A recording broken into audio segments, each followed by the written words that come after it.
me, and thank you for putting on this program, a very much needed program.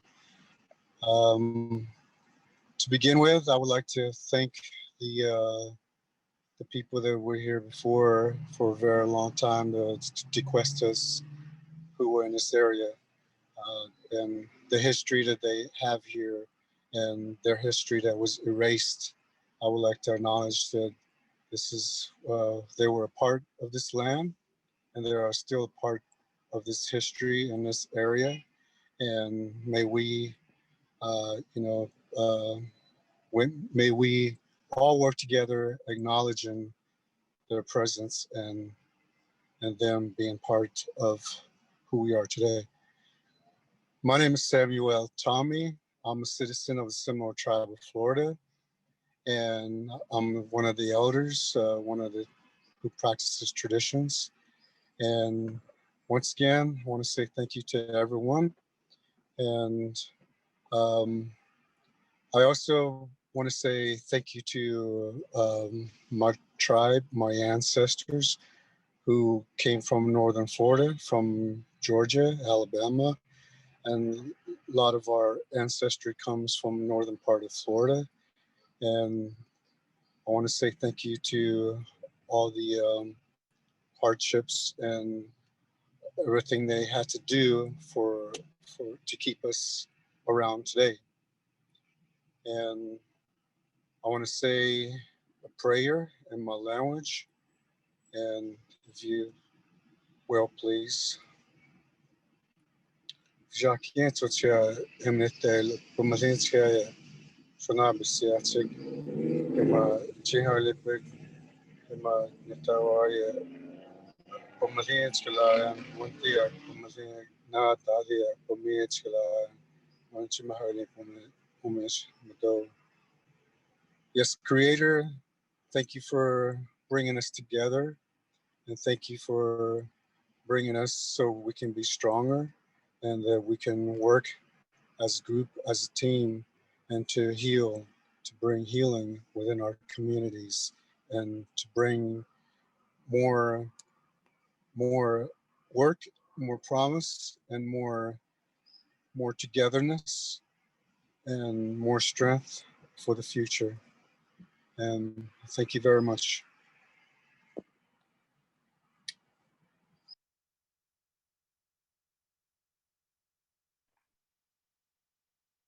Thank you very much, Elder Samuel. That was beautiful. I really appreciate it.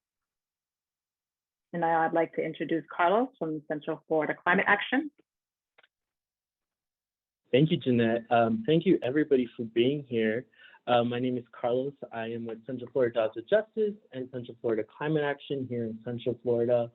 Really excited to be here today.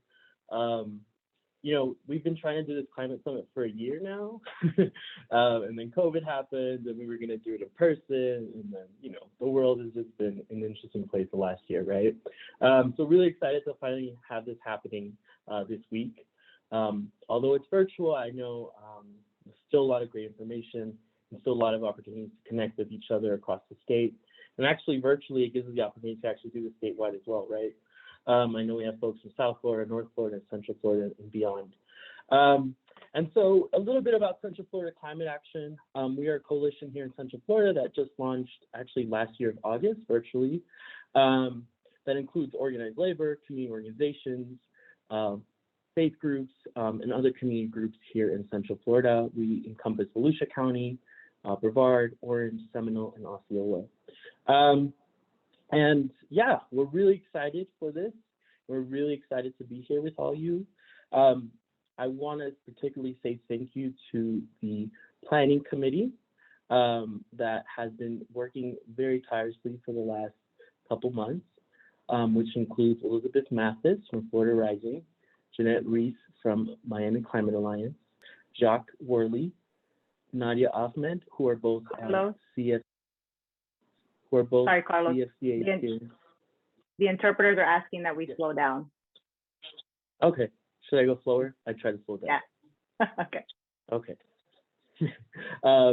Nadia Ahmed and Jacques Worley, who are both CFCA steering committee members, and particularly want to thank Jillian Cruikshank, who is our local digital and civic engagement associate, who has been really leading on this project. So really thankful for them. And yeah, really excited for being here with y'all. So I will pass it to Jeanette. Thank you, Carlos. And thank you to everyone who has joined us so far. We are 95 strong on Zoom, and we're also streaming live on Facebook. So if you want to catch us there, please go to Miami Climate Alliance Facebook or Florida Rising or CFCA. We're streaming it live on all of those platforms. So welcome. I'm so excited that you all are here. My name is Jeanette Ruiz, pronouns she, her, and I'm the Program and Communications Manager for the Miami Climate Alliance. I'm very excited that you all are joining us today, and I want to just give you a brief introduction to the MCA. So the Miami Climate Alliance is a network of individuals and organizations working on people-centered solutions to our climate crisis. The MCA works for equity and resilience by activating community through strategic action, increasing understanding of climate change as a threat to all forms of justice, and building urgency around our shared community well-being.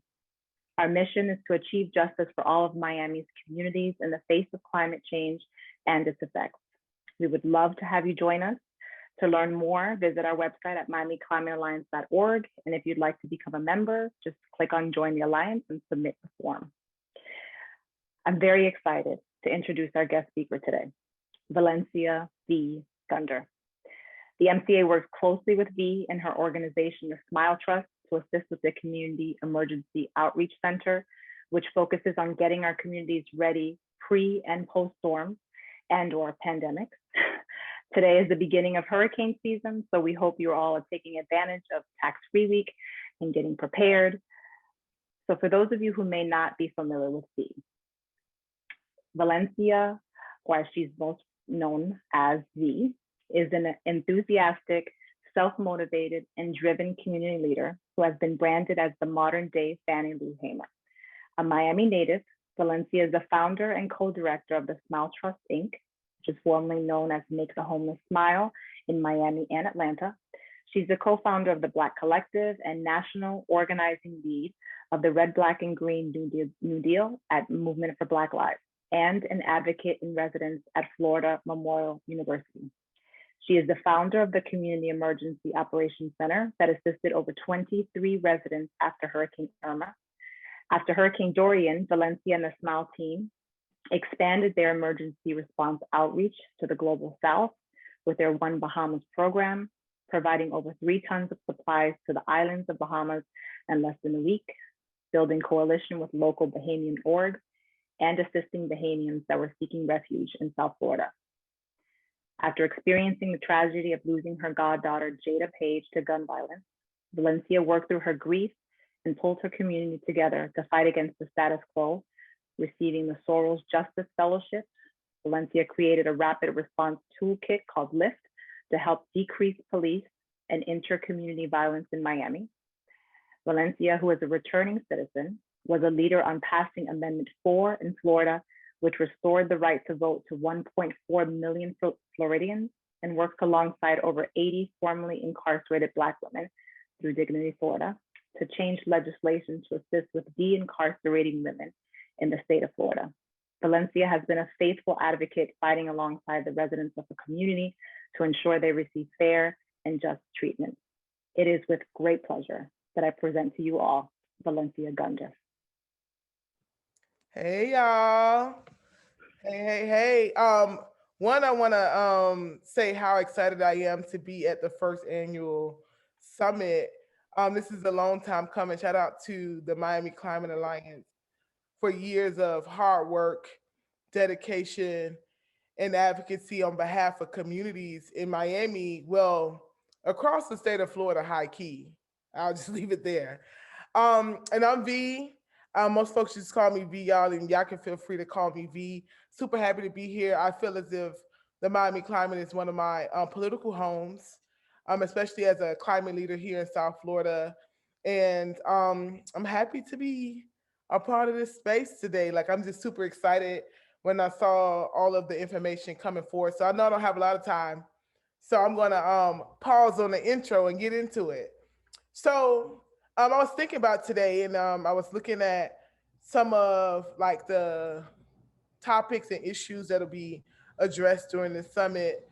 And a thing came to me, a thought came to me. It was it's time to like radicalize climate justice, right? That's the thoughts that I came forward with for today.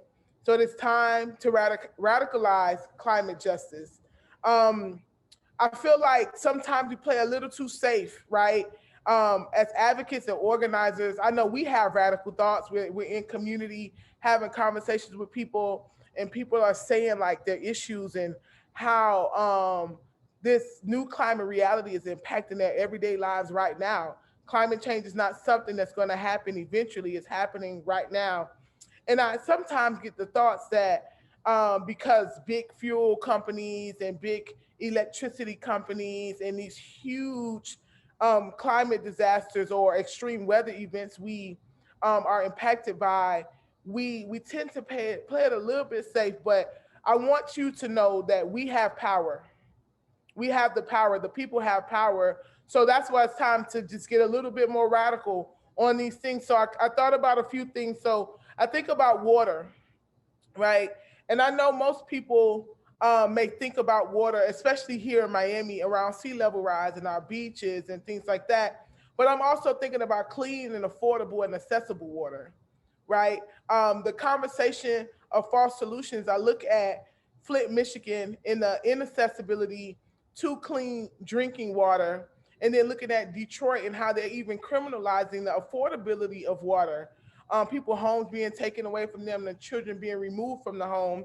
And then I think about how sea level rise is impacting our housing market here in Miami. Shout out to Smash for all the great work around climate gentrification, and then like privatization of clean water. Um, the fight that our brothers and sisters are having in the Miccosukee tribe with the Everglades right now.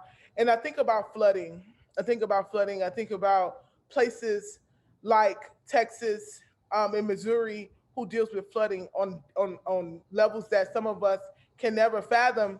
But I think about these things when I think about us being more radical, right? When is it time for us to put the line in the sand, right? And tell people like we need true solutions. We need true innovation, and we need true equity for us to be able to live in this new climate reality.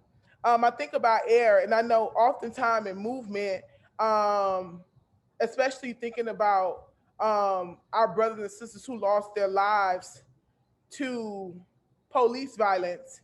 Um, and we say that we can't breathe and we can't breathe, but I got the message that we will breathe. We will breathe. And the way we're going to do that is by divesting from fossil fuel companies, the use of fossil fuels, right? I know how we're going to do that. We can, because just transitions will get us there, right? Because we can live in a world where people can breathe, and places like Cancer Alley do not exist, right? And divesting from extractive economies, right? These oil companies, these coal burning companies using prison labor, when we're having wildfires making incarcerated folks go out with no protective gear on to fight wildfires, breathing in all type of toxins. How do we divest from those things, right?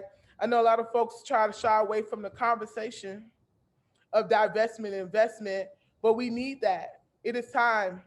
It is time. And I think about false solutions as we get into this conversation, because real talk, y'all, if these folks clean energy or their clean solutions include any death, especially of directly impacted and under-resourced communities, it is not a solution.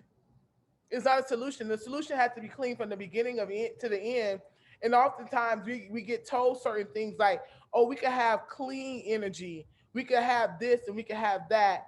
No, what we need to have is renewable energy and equitable access to these things, right? And then I think about land, right? Y'all already know land back, period, right? And first thing I'm thinking about, because it's TOSA 100, is reparations, right? Climate reparations for every person who was directly impacted by climate that is of under-resourced communities and under-resourced countries, and people that may have had to migrate to other countries for safety, right? I think about land sovereignty and returning of the land to the indigenous communities that occupied the space before colonization. Who knew colonization would come up in the climate conversation? But when we radicalize it, right, when we get to the point where we're like, this is where we stand and we're not going to step back, we're not going to be quiet, this is where it comes up, right? And then we think about access to healthy foods. It's unfortunate that in America, one of the wealthiest countries in the world, we have people who don't have food to eat. We have people who don't have access to clean drinking water, and we also look at how our country sometimes steal resources or suck resources from other countries that make under-resourced populations in other countries even more impacted by these issues. And then I also think about the right to survive, right? We have to start having more conversations around immigration and migration. We need to start opening up borders. It's super interesting how colonizers put borders up to something that they stole, but we'll talk about that later on. Talk about equity and preparation and response, right? Shout out to MCA and all of the organizations that's a part of MCA. That's one of the things that MCA has always stood super strong on, but we need to have more and deeper conversations about that. We talk about the resiliency that Miami is building, but who is the resiliency for? I always talk about the magic city, but who's feeling the magic? Who's feeling the magic? Talking about long-term recovery for the most impacted, right? I know y'all hear about when we go into emergency mode and like this money come down from DC, but nobody in under, any of the under-resourced populations literally feel any of that money. How do we shift that around? How do we make sure that our people are at the forefront and at the center of this conversation of climate and resiliency? How do we make our solutions accessible? And honestly, how do we listen to our communities, right? And listen to their survival to build solutions, because our survival is solutions, right? We have people who come from all over the world who survived disaster. Who are we to tell them that their survival is not solutions? It's a solution because we're still here. But I think about all of those things as I was preparing for today, because I was just like, what do I say to a group of folks who have been, you know, knee deep in this fight, who's been a part of these conversations for a very long time? I think I'm telling us to like kick it up a notch. It is time. The conservative scientists, I think the report, the IPCC report, I'll drop it in the chat a little bit later. But the IPCC report, I may be saying it wrong. I'll get it right. It says that we have 9 years to the point of no return, y'all. So if the conservative scientists are saying 9 years, that means for us progressive, may feel like 4 or 5 years. Y'all, we got a lot of work to do. We have no time to be sacrificing any Black, brown, indigenous, trans, queer, incarcerated life as it comes to this climate fight, right? We know that sometimes the climate space can be very conservative, very academic, and there's nothing wrong with those things. We need everybody. We need every scientist, every data analyst, and everything. But how do we make sure that our communities, everybody in every language, regardless of immigration status, religion, background, economic status, can participate and lean in on these solutions, because they will be the ones who are most impacted. But we have to step it up, y'all. We have to step it up. We cannot continue to support and celebrate false solutions when we look back and we're like, oh yeah, this oil company was fined, but they still are burning the oil. They still are fracking, right? How do we completely defund and divest these industries that are harming our communities? That also, because of redlining, sit in Black and brown communities. Our people are breathing in this poison. They're living these things. They are dying because of these industries. How do we pull back from these things? How do we put pressure on our government to get away from these type of industries? It is time. It is time. It's been time. It's been time. It's getting hotter. It's raining more. I just learned that in Louisiana they lose a football field a day of land to sea level rise, y'all. This is real. This is happening right now, and it is time. We have to be more radical. We have to be more strong, and our message has to be tougher because we can't sit around here and allow people to die. We cannot do it. That is against everything that we stand for as revolutionaries, y'all. That is everything against it. So, as I close out, I always think about how we can make sure that people are a part of these conversations. So, one, inviting people, right? If you all are on this call, if you're listening to me and you or your organization is not a part of the MCA, we need y'all to go on and do that. That is a thing. I'm an organizer, so I'm always pitch, y'all. A call to action. We need you all a part of the Miami Climate Alliance. We need you all a part of the climate and environmental justice fight. It is room in these ranks. We need everybody to be on the front lines with us. It is literally room for everybody. And we also are asking folks to share your information, share your knowledge.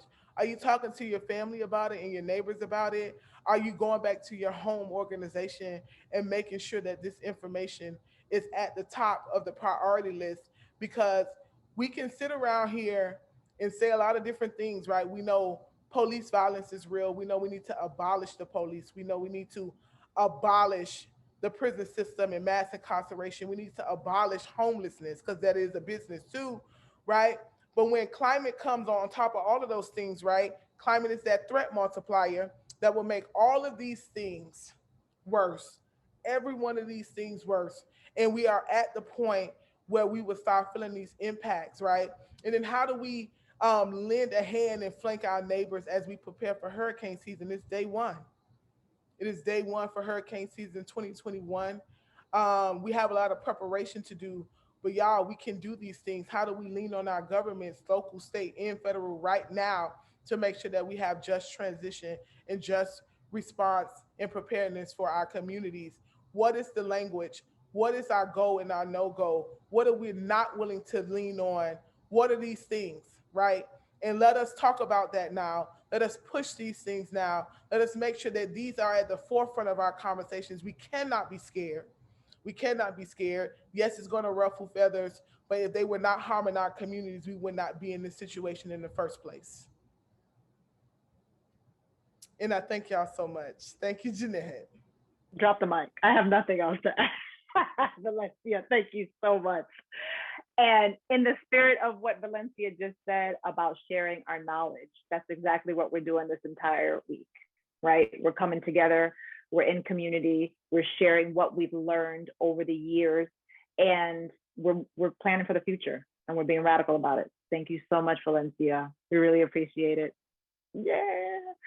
All right, guys, so we are going to start our very first panel. I would like for Jacques to join, come on his camera. Open his camera, and I will let him take it away. Awesome, amazing. Good evening to you all, and thank you so much for that opener. So much power. Good evening to you all. My name is Jacques Worley. I'm an environmental and sustainability consultant, and I'm currently serving as the Florida Environmental and Climate Justice Organizer for the NAACP ECJ program. Like many of you, I love food, right? And I have the opportunity to work on several different projects related to food sovereignty, security, and food systems planning. And today, it's with great pleasure that I have the opportunity to moderate the food sovereignty panel with Jeannie, Economos, the Pesticide Safety and Environmental Health Project Coordinator at the Farmworkers Association of Florida, Erica Hall, who is currently serving as the Board Chair and Executive Director at the Florida Food Policy Council. She also served as the Vice Chair of the Sun Coast Sierra Club and is a member of the Florida Department of Agriculture and Consumer Services Food Security Advisory Committee. We also have with us Mimi Lucero, who is a member of the Quechua Nation from the Antecillo territory from her mother's side, and Isabella Island on her dad's side. And lastly, with us, we also have Uncle Elder Samuel, who is a citizen of the Seminole tribe of Florida, who was born in and continues to call the Everglades home. They will talk to us today about food sovereignty, which is defined as the right of peoples to healthy and cultural appropriate food produced through ecologically sound and sustainable methods, and their right to define their own food and agricultural system. It puts the aspiration and needs of those who produce, distribute, and consume food at the heart of the food systems and policies, rather than the demands of markets and corporations. So without any further ado, we'll start our panel presentation. First and foremost, we'll have Jeannie Economos present to us a little bit. Jeannie? Thank you, Jacques, and thank you to everybody that's participating today. This is really an incredible group, and thank you for those inspiring words, Valencia. Yes, we are active, we are ready to make a difference. So thank you very, very much for starting us off with those great inspiring words and sharing those deep feelings with us. I want to start out by saying that as Jacques said, he likes to eat. In spite of all our differences in the world today, even though we have a polarized country right now, one thing that we all have in common, everybody around the world, people in Syria, people in Afghanistan, people in Rwanda, all around the world, we all have one thing in common, and that is that we all have to eat. And in spite of a lot of the things that we hear all the time in the news about emissions from power plants and car emissions, as an industry, the food industry itself is the biggest contributor to climate change, taken as a whole. And so we need to really break down and look at our food industry and see not only how it's affecting the climate, but how inherent injustices in our food system are causing environmental and climate and economic and racial injustice. So next slide, please. So I work for an organization called the Farmworker Association of Florida. We have 5 offices in the state of Florida. We've been around for almost 40 years, and we organize workers in Florida, Black, Brown, Hispanic, Haitian, and African-American farm workers to fight for better living and working conditions and to fight for policy change on a state, local, and national level. But who are farm workers? We talk about food today. Everybody's talking about, oh, sustainable agriculture, organic agriculture, local foods. But not many people are talking about the people that harvest our food, that plant the food, the hands behind the food that you don't see, the people who are called the invisible people. But with the start of the pandemic, they were amazingly, and for the first time ever, called the essential workers, even though they're treated as if they're disposable workers. But farm workers have been doing the hard, back-breaking work that feeds the entire rest of the country and ships food around the world. And who are these people? Well, you don't see them very often unless you work for an organization or you know people or you know families, but it's mostly Black and brown people of color and indigenous peoples all around the country that are doing the hard work of the food that feeds our families. It's important to understand the deep history behind farm workers. In the Southeast, the first quote unquote farm workers were enslaved peoples from Africa. And they worked on the plantations, and it was the work, and it's finally coming out now. We've been saying these things for decades. And with the advent of the Black Lives Matter movement since George Floyd, specifically, and since the COVID, we're finally hearing about it now. But we've been telling people for decades and decades that farm workers are living the legacy of slavery, and those aren't just words. It was enslaved peoples in the Southeast United States on the plantations whose hard work built this country. They harvested the cotton that made the clothes that was able to be sent all around the country for the people that worked on the railroads, the people that worked in the factories. They produced the food and the tobacco that really made this country. So it's important that as we honor the indigenous people, the first peoples, the First Nations, that we also honor the people who were enslaved, whose hard work created what made this country what it is today. And that's a whole other question, what it is today, but we won't go there right now. And they did this with low poverty wages.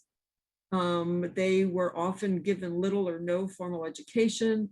Today, a lot of the farm workers are Hispanic and Haitian in Florida, Haitian descent, and they're Hispanic from Guatemala, Ecuador, El Salvador, Honduras, and Mexico.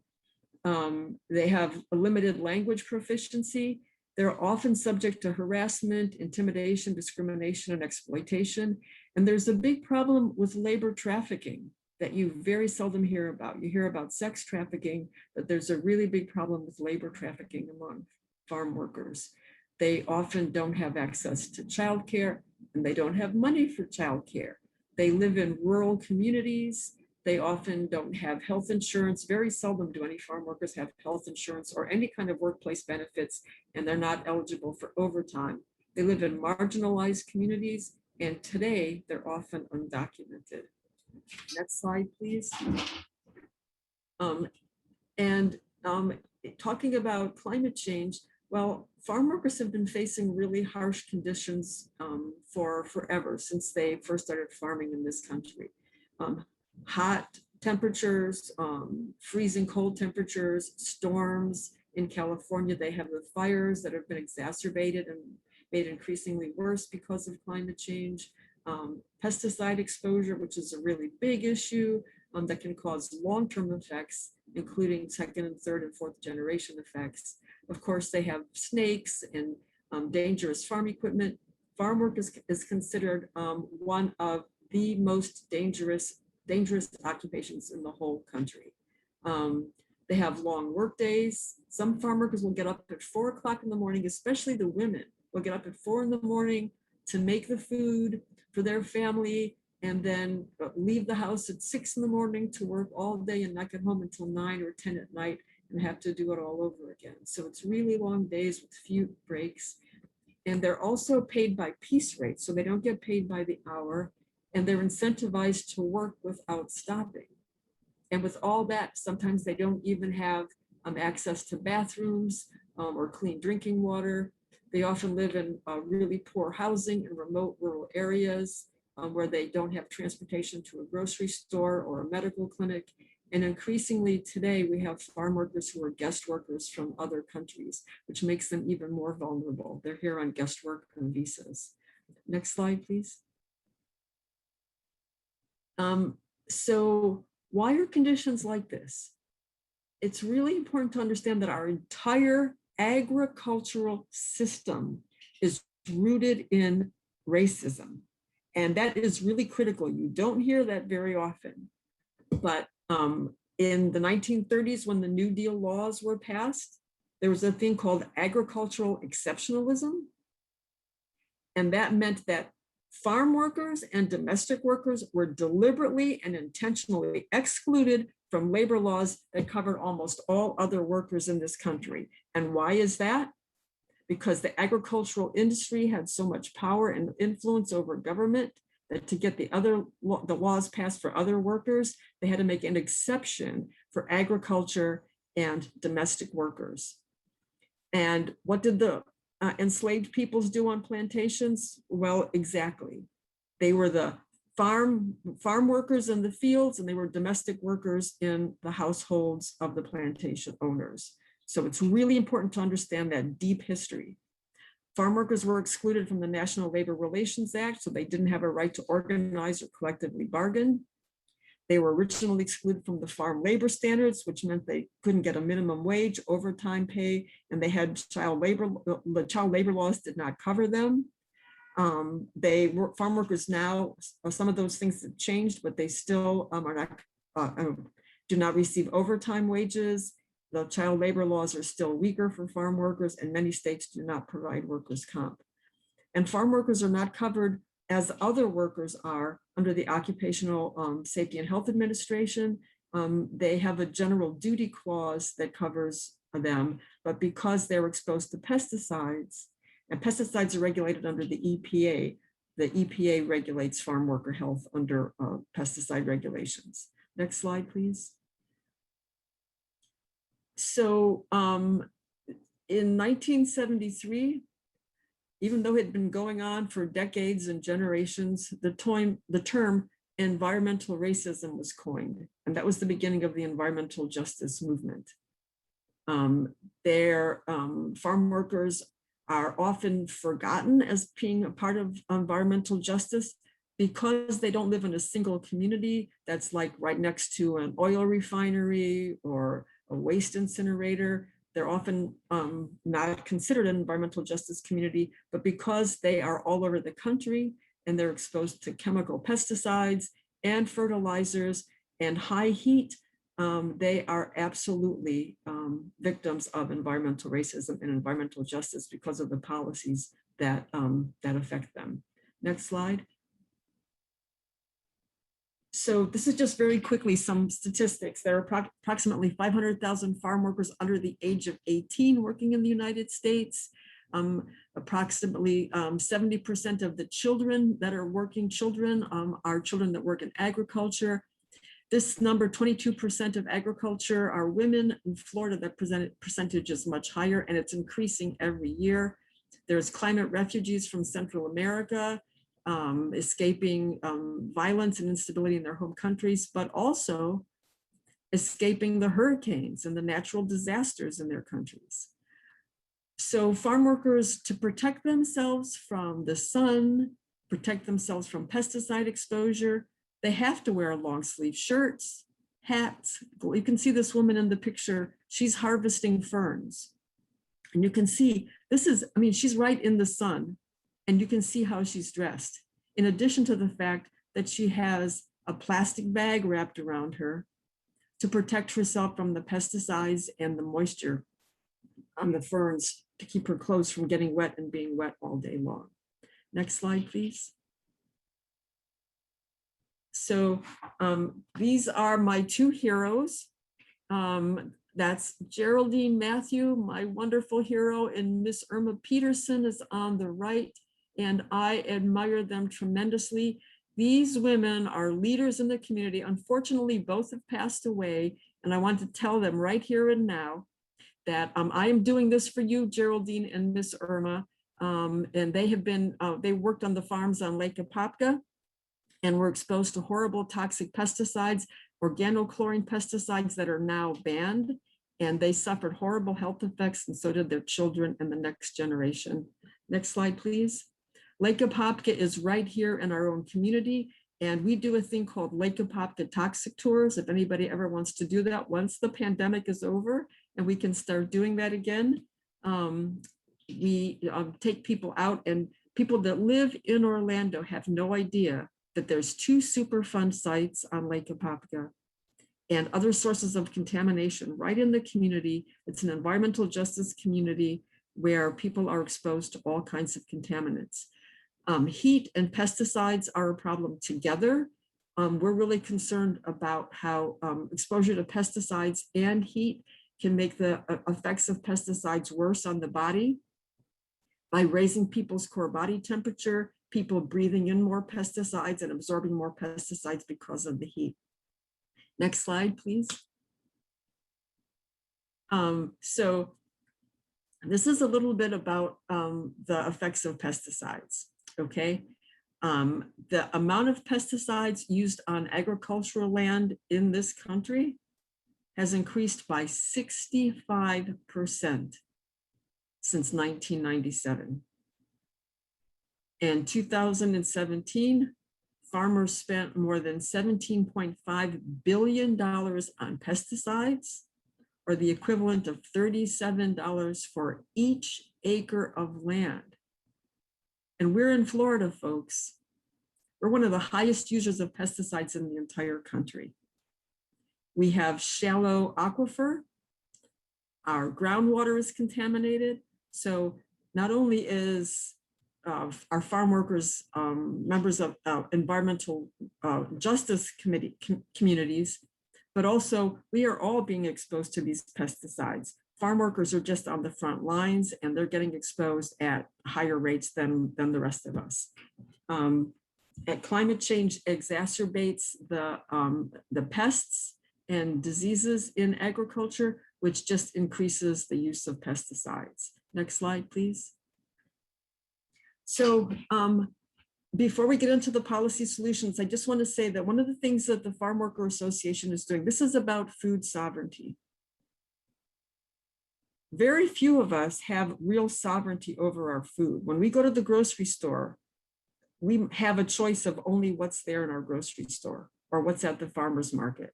There are hundreds of varieties of tomatoes, but you go to the grocery store and you might get 5 or 6 or maybe 10 different varieties of tomatoes. And we are limited by the foods that farmers are growing for the rest of us. And we don't have sovereignty over our own food. One of the solutions to all these environmental justice problems for farm workers and to climate change is to focus on agriculture. Agriculture is key to climate change. It's one of the major causes of climate change, everything from pesticides and fertilizers depleting the soil to confined animal feeding operations that are producing all kinds of waste and methane that exacerbate climate change, but improving our soils and allowing soils to sequester carbon, to really develop regenerative agriculture and implement agroecology and food sovereignty are where the direction that we need to go in. And what does that mean? One of the things that we say at the Farm Worker Association is that farm workers are just landless farmers. You saw Geraldine and Miss Irma. They were farm workers, but they also grew their own food. If you look at a lot of the Hispanics in our community, they were farmers in their home countries. So they bring indigenous, historical, ancestral, and practical knowledge of their home countries, of their own foods, of their own techniques. And they come here to this country, and because they don't have access to land or capital, they're not able to implement that. So food sovereignty means giving land to people and giving power back to people and their communities so that they can control their own food system and have ethnically and culturally appropriate food. And if we do that, we can actually build community and help improve the environment, improve climate change, and address injustice, racial, environmental, and climate injustice. Here are some things that you can do. These are the 3 different bills that we ask you to support. The Protect America's Children from Toxic Pesticides Act is really much more than that. It's really toxic chemical pesticide reform. The Environmental Justice for All Act is excellent. And it was a real process where Senator Booker and others had a process and Grijalva had a process of actually talking every other week with environmental justice communities to develop that act. The Justice for Black Farmers Act is another one. And let me just finish by saying that this is our moment, folks. 2 years ago, 5 years ago, you did not hear people talking about environmental justice, but they are now. And President Biden has an environmental justice advisory council with a dynamite activists on the council. So we need to support that and take advantage of that and take advantage of this moment. One last thing, if you can go back to just real quick, a picture of the Farm Worker Association. So we're working on a national and local and state level. And this is the Farm Worker Association Community Garden. And a few years ago on the left-hand side, you can see El Vera Calvajar, where the Farm Worker Association won the Food Sovereignty Prize. So thank you very much. And I look forward to any questions. But si se puede, yes, we can. We nu capap. Thank you. Woo! Thank you. We nous capable. Merci, Jeannie. Thank you for that, Jeannie. We will now go to our next presenter, Ms. Erica Hall. Erica, the floor is yours. Good evening. Thank you all for having me. What an incredible discussion so far, so rich, and I've just enjoyed hearing everything so far. So thank you all for that. As I looked at your last slide with the wood plaque, you probably can't see it, but I have one back here as well that I received in 2011 from the Harry Chapin Self-Reliance Award, a leader in the fight against hunger and poverty. So that was a good reminder of the work that we've been doing. So let's keep doing it.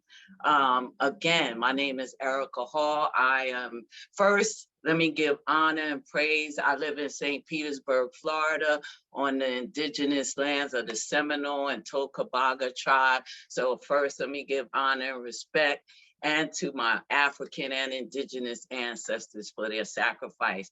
We all stand on their shoulders, so thank you for that. Next, I'm currently the chair of the Florida Food Policy Council. In addition to that, I'm also the vice chair of the Sierra Club, one of the groups here in the Florida chapter, which is the Suncoast Group. I work with the Suncoast Group. I work on the connection between climate change, food waste, environmental justice, and JEDI, which is justice, equity, diversity, and inclusion. I put the justice before the others because you can't have the others without the justice. And JEDI for all the Star Wars geeks, the all-knowing, all-seeing. So that's what we want to become as we operationalize JEDI throughout the environmental movement, the climate justice movement, as well as the food sovereignty movement. So that's a role that I play. In addition to that, I'm a volunteer member of the Fdax Food Security Advisory Committee. So that's a collaborative cross-section group put together by Nikki Fried, who I just heard is announced her run for governor of Florida. But she put together this collaborative cross-sector group of leaders across the state to help her put together a statewide food action plan for addressing the various issues that exists here in Florida around food.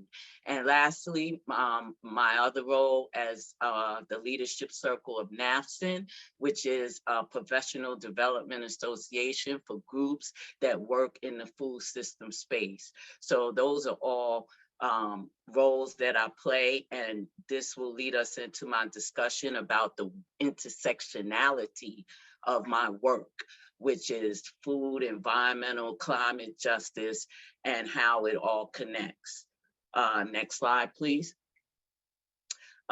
Some of my areas of expertise include, I'm a community economic development practitioner, as I mentioned, a JEDI facilitator and trainer. I think we've all in this work have always done JEDI, but I think now in light of Black Lives Matter, racial and social justice, all the deaths of people of color, as well as the last 4 years of an administration that's tried to suppress that Black Lives Matter. At the end of the day, no matter what you do and how you spin it, Black Lives Matter. So I think we've all always done this JEDI work, the capacity building, technical support and technical assistance. And then finally, I do a lot of work in the sustainability, resiliency, and environmental justice space. There's a picture there of myself and Carla Bristol. She's the collaboration manager of the St. Pete Youth Farm, which is a project I work on that's all about intersectionality for youth between food, environmental, social, and racial justice, and they do a lot of other things. Next slide, please. So the council, they work to address gaps and affect policy within the food system through integrity and collaboration for the benefit of all Floridians and the environment. So how do we do that? We do that by studying policy, learning advocacy. We do a lot of work with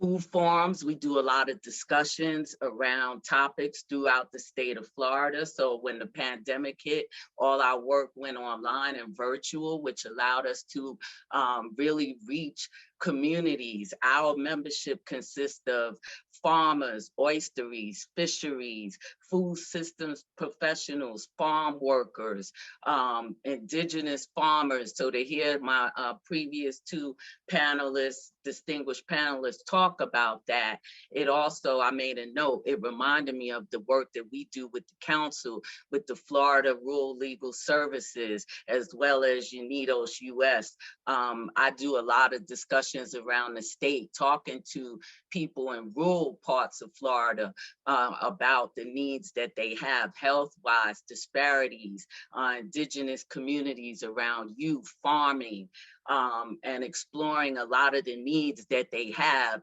not just their working conditions, which our other panelists will allude to, but their health overall, right? We're in a global pandemic. We're suffering from racial and social injustice. Their work is extremely toxic and taxing. There's really no safety and supply. So their health has suffered, right? Physically, mentally, emotionally, spiritually, and probably financially. So, you know, we look at all of that and build relationships with groups that help to support those communities. Another thing that I'm proud of that we do is we do a lot of policy work. We study policies around the state, and we ask local food policy councils to send us policies that they've accomplished. For example, here in St. Pete, we passed an ordinance that allows communities to grow food residentially, but also sell that food that they grow.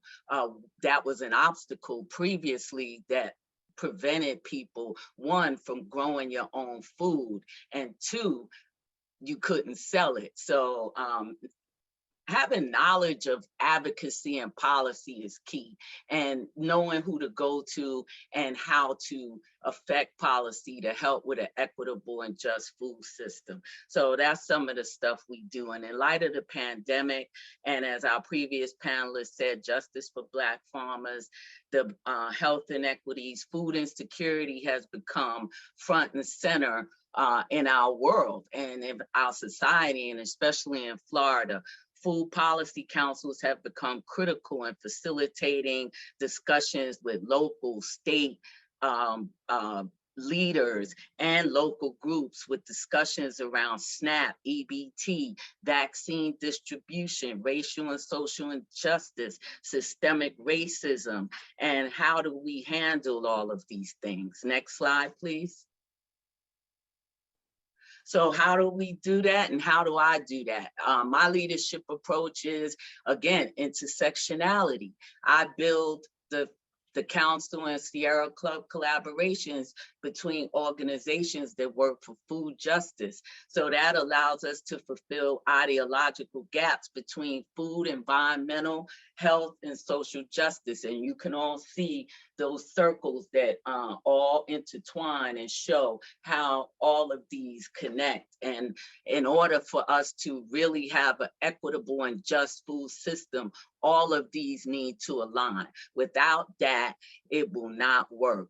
I found that in my work, intersectionality centers social justice from various social locations. It really is a key analytical framework. It helps us to understand how aspects of a person's social and political identities combine to create different modes of discrimination and privilege. So that is what happened in the food system. Our previous panelists discussed the Black land loss and Black Farmers Matter. So having this intersectional approach is the key to my leadership. Next slide, please. My work with the Sierra Club, briefly, everybody's heard of them.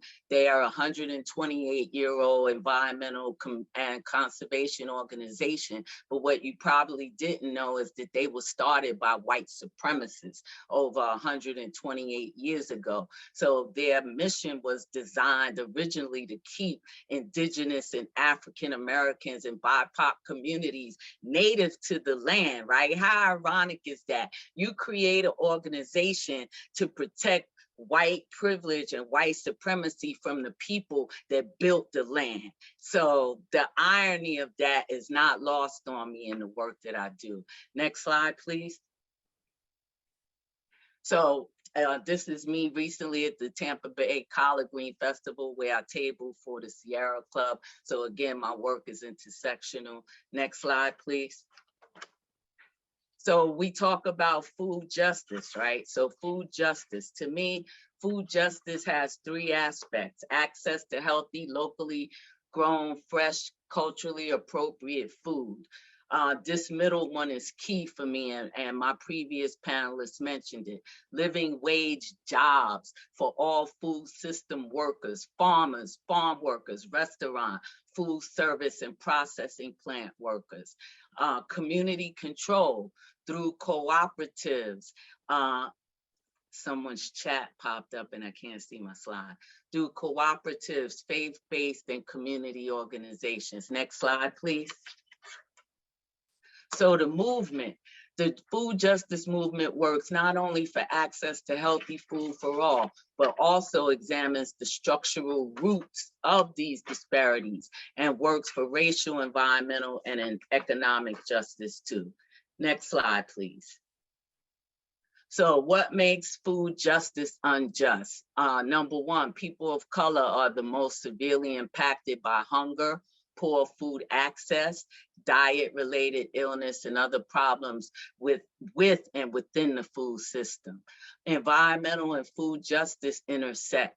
For example, we all know this as environmental justice advocates. Many factory farms and meat packing plants pollute neighboring BIPOC communities, our air and our water, as Valencia eloquently stated, and are oftentimes situated in communities of color. You know, our water is always involved. You know, I live here in the Tampa Bay, St. Pete area, so sea level is a concern. You know, the rising coastal hazards around the beach area. Piney Point was a big issue that should have been addressed that wind up almost being a catastrophe. Avoided this much, but to let us know that there's more danger on the horizon if we don't step up. Food justice efforts work not only for access to healthy food, but for an end to the structural inequities that lead to unequal health outcomes. Next slide, please. So some of the major challenges for resolving food insecurity, we all know communities of color remain on the front lines of fighting two public health crises simultaneously: a global pandemic and systemic racism, which threatens our livelihood and safety on a day-to-day basis. So we know low-income families are affected by this. Why? Because of multiple overlapping issues like affordable housing, the lack of it, social isolation, chronic or acute health problems, high medical costs, poor working conditions, and low wages. Next slide, please. So again, I work with the St. Pete Youth Farm. Let me back up. So this is my joy. We've been talking about the downside of if we don't do these things and what we face.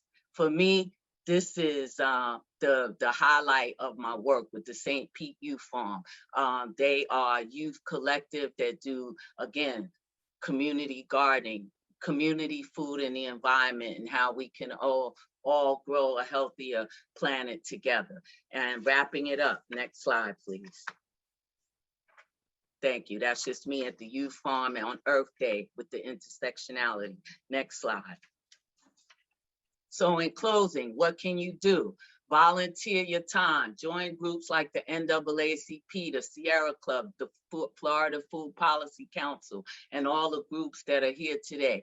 Make your voices heard. Become leaders in your community and educate and advocate for yourself and others. That's the best way that you could be helping all of these communities do better work around the state on climate justice and food justice. So thank you all for that. Last slide is my contact info if anyone's interested. But again, sorry if I ran long. I get passionate when talking about our work, but thank you all again for having me.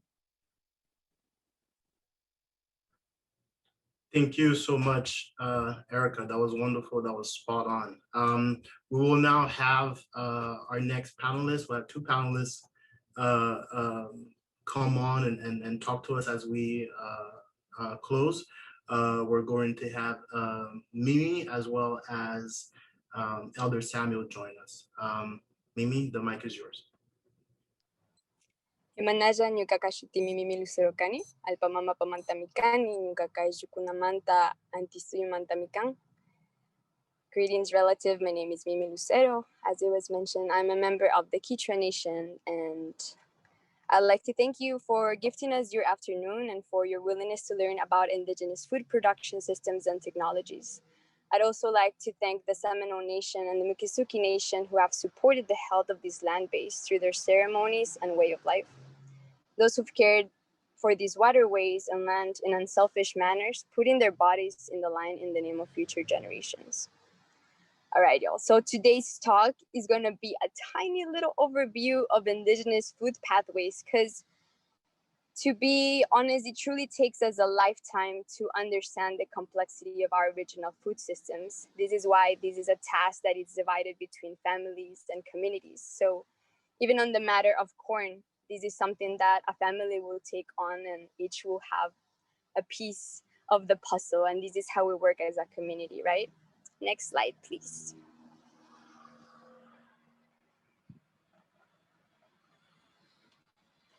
Alrighty, to set an example of what I'm talking about, I like to talk about corn. In some nations, corn is female, and in others, it's a male. Through their growth process, corn becomes a dual gender of mother and father. In my nation, we see her as a mother crop. She's the one that gives us our ability to dream and create. She cares for our babies during birth, lactation, and becomes their first sacred food. We pray with corn in times of war and hardship. And I believe this is the reason why we defend our crops and our seeds with the tenacity that we do, because they truly made us the people who we are today. When we look at corn, we see displayed the technology of our ancestors, how from a grass they were able to breed more than 12,000 varieties of corn that will adapt to some of the hardest ecological floors and will thrive in fertile lands. On the concept of seed rematriation, this is the act of returning indigenous seeds to indigenous seed keepers. So a lot of our seeds were taken away from our communities, put in labs for testing and modification and closure, right? A lot of our seeds remain in museums, closed doors to our communities, and those are our relations. So when we say seed rematriation, it really means returning relatives that have been stolen from our communities and the hands of our families to where they belong, to indigenous seed keepers' lands. And next, please. Alrighty. So for thousands of years, we've been looking at the ceremonial and everyday necessity of our nations and restore our food systems that understands our bodies, our gut biome, the ecology of our land, and our relationship to each other. This is a picture of my community. Those are 3 tribal members that are sitting by the Aguarico River. The Aguarico River is one of the bodies that gives so much life to us. It allows us to fish. It serves as a place for our mothers to tell stories of language, of tradition, of culture. This is where we're taught how to be human. And indigenous food sovereignty systems are defined by many, many different things, but I thought that it might be helpful to put them in writing, right? So one of them is take only what you need. And this is under the understanding that humans are not the only species that relies on these foods, whether it's wild food or foods that are harvested from the water. We shared this land with relatives that were previously here before us, which are animal and plant relations. We respect the law of the land. So the law of the land goes above any kind of colonial land that will ever come, that will ever be present. The maintenance of biodiversity. We're going to talk a little later, and I'm going to show you a model of food sovereignty that has been sustained by the Chumash people for 9,000 years. The maintenance of biodiversity is a key principle of indigenous food pathways. Alrighty. Our food is who we are, and we are sacred. Adaptation to climate change. Our seeds and our crops have the ability to not turn the soil and the land area into arid deserts, like this current industrial food production system.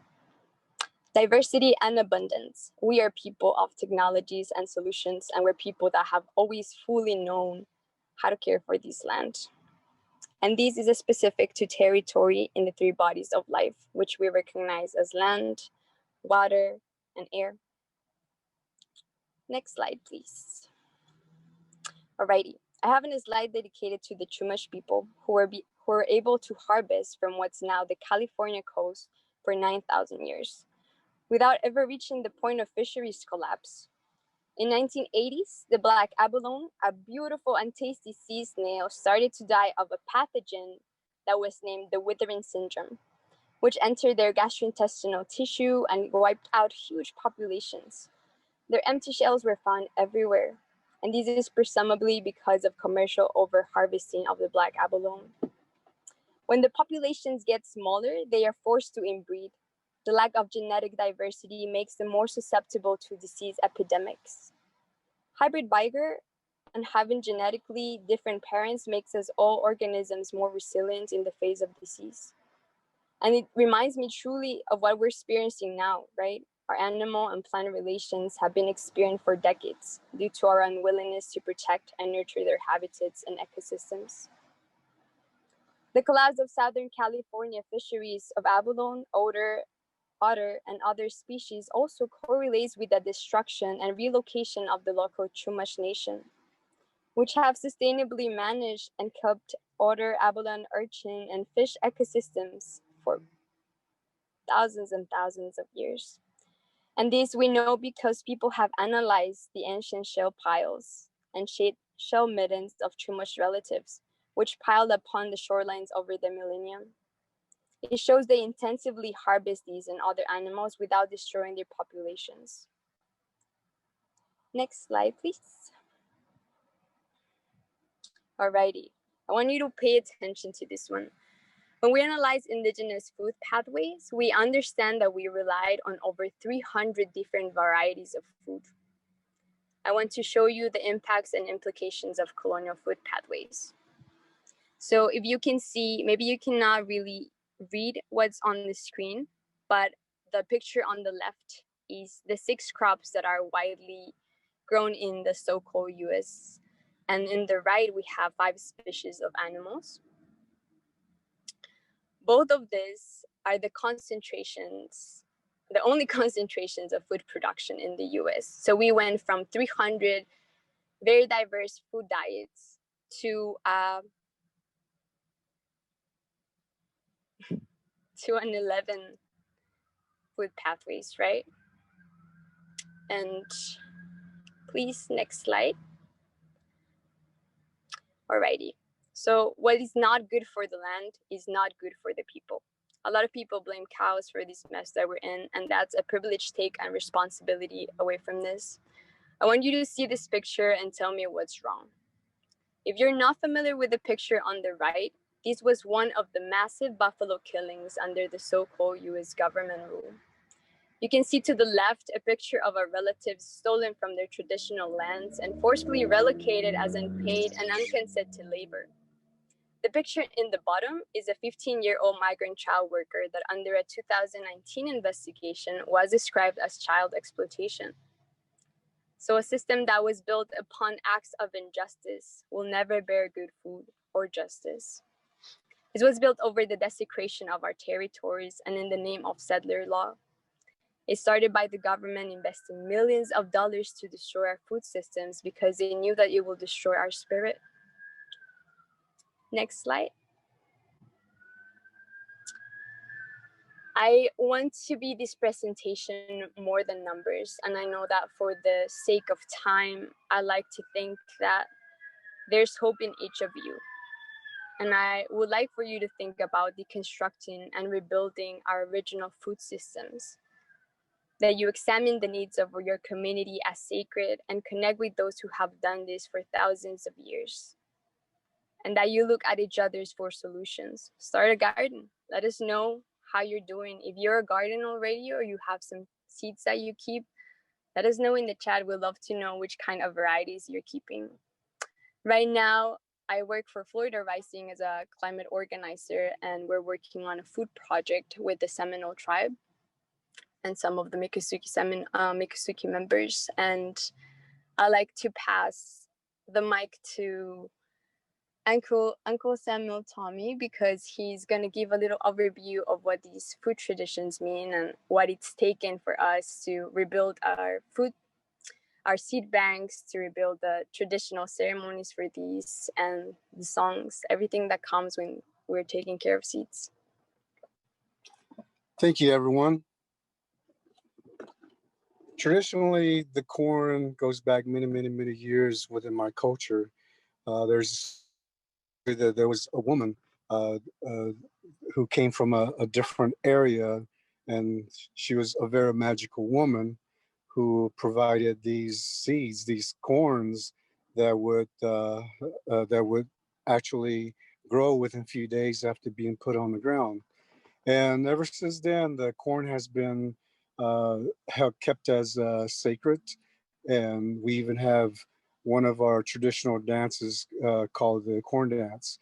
And every year today, nowadays, we still have our traditional ceremonies, and our traditional ceremonies are pretty much held out in the Everglades area and secluded areas, and it is just tribal members that go there.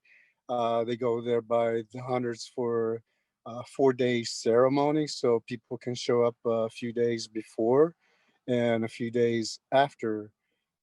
They can be there and they can go home afterwards. The ceremonies is the grounds are no electricity and no running water, and everything is set up as culturally as possible. We have clan systems, like I'm from the Bird clan. We have different responsibilities in my culture, and so every clan has a designated area within the ceremonial grounds circling around the middle ceremonial grounds. And so we still practice these every summer. We're celebrating the new year, and we've already had some celebrations already, and we're expecting another one to come up.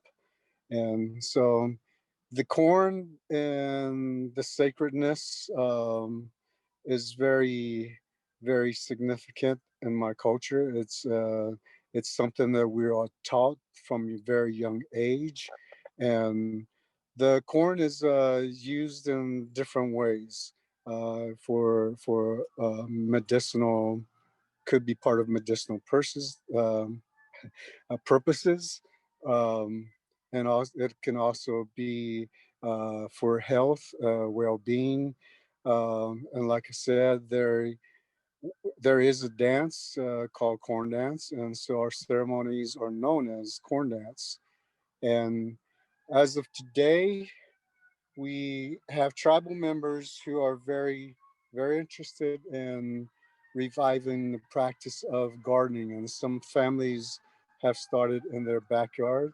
Some tribal members within the Seminole tribe of Florida, I know there are some who are organizing community gardens, and uh, so this is something that is happening, and all the young people are very, very passionate It also connects our young people back to our roots, and our young people are very hungry. They are looking for ways to reconnect with their identity, and they know who they are, and they want more. They would like to be educated more, and the gardening and so forth is a way for them to really get in touch with who they are, their history, and their ancestral practices.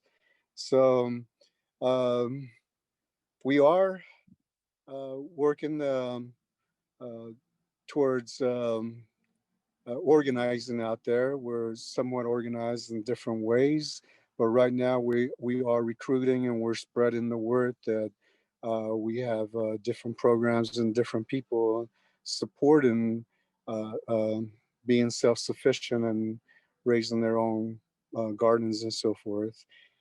We are uh, we are seeking some help from the tribal government, and they are cooperating with us, and they are also like considering uh, of helping us more, and they're starting to listen. And at the same time, the community spirit is that if the tribal government doesn't want help, we're not going to stand around and ask for it. We're ready to do it. And so any help that we receive in any manner, the moral support, any in any manner um, that you can help us, and in any ways possible that you are doing, uh, providing the gardens for your family, for your cities, your neighborhoods. That is an encouragement for us. Um, Native American tribes have been a group of people with a broken spirit because we were systematically attacked to bring us down. And even though we are very proud people, we are um, we are uh, people who are seeking ways to heal ourselves. And we thank you to everyone. Alrighty, everybody, that's the conclusion of our presentation, and it's just a little snippet, but for the sake of time and respecting everybody's schedule, we will pass it to Jacques. Thank you so much. Thank you so much, Mimi. Thank you so much, Elder Samuel, for your presentation. It's 7:29. That being said, I will also take this opportunity to thank all of our panelists today.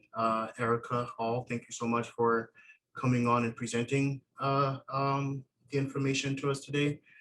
Jeannie, it's always a pleasure to hear you give us some information and break down with us your knowledge. Thank you all so much. We will not have a Q&A session for this session, just looking at the time that we have. But we will continue our engagement with our next topic for tomorrow, which is going to be focused on just transition. So same time, same place. Thank you all again for today. Thank you all for all the conversations in the chat. I look forward to continuing to engage with you all. Jeanette. Thank you, everyone. Have a good night. Thank you. Great panel, great discussion.